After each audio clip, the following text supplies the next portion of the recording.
Hello and welcome to this beautiful day in my garden. I have a fact for you. Women are far more likely to suffer from chronic stress than men.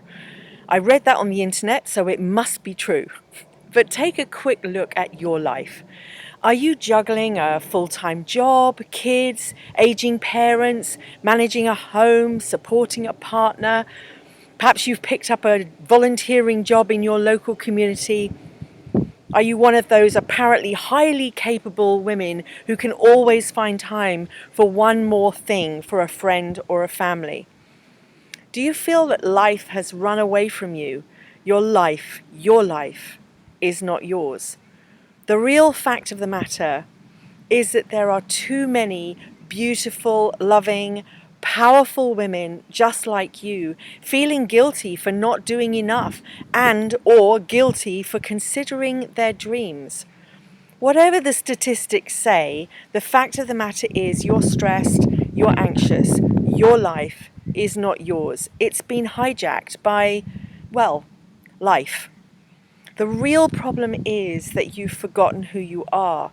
You are buried under the badges of martyrdom or the accolades of being strong and capable. You've stopped prioritizing yourself, your wishes, your hopes, and your dreams. I love to look at nature for inspiration. So take a moment right now with me to slow down, to connect, to breathe. It's impossible to think straight when your world is spinning. But when you bring yourself present, rather than flip-flopping between the upset of yesterday and the fears of tomorrow, here is the chance to reconnect to your soul, to the source of life itself. And when you feel you don't have the time, that's when you must. There is no ego here in the garden, only truth. No games to play, only you and your heart. Here in the garden there is an unfolding natural rhythm of birth and growth, death and decay, sunrise and sunset. Currently there's a pond with hundreds of tadpoles in it, and the ducks are feasting on them. That's nature. Each experience is bringing balance to the whole. As humans, we have an egoic self that likes to make sense of what's going on. It judges everything and everyone, especially us. It likes to put people and situations in boxes.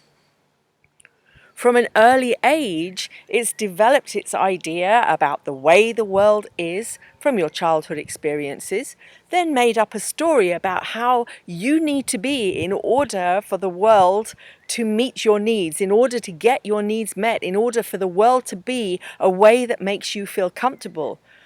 How do you need to be? Clever, strong, sickly, powerful, quiet, busy, all caring, happy, angry, people-pleasing, capable or even incapable. What's yours? How do you need to be okay in the world so the world meets your needs? These are great strategies for your early years. It's kept you alive and got you here. Congratulations. But doesn't work. These don't work when, as operating systems, when we're adults. We need to show up for our life, the life we love, for our hopes, for our dreams. And your ego, that inner voice, the childhood story, is driving the bus.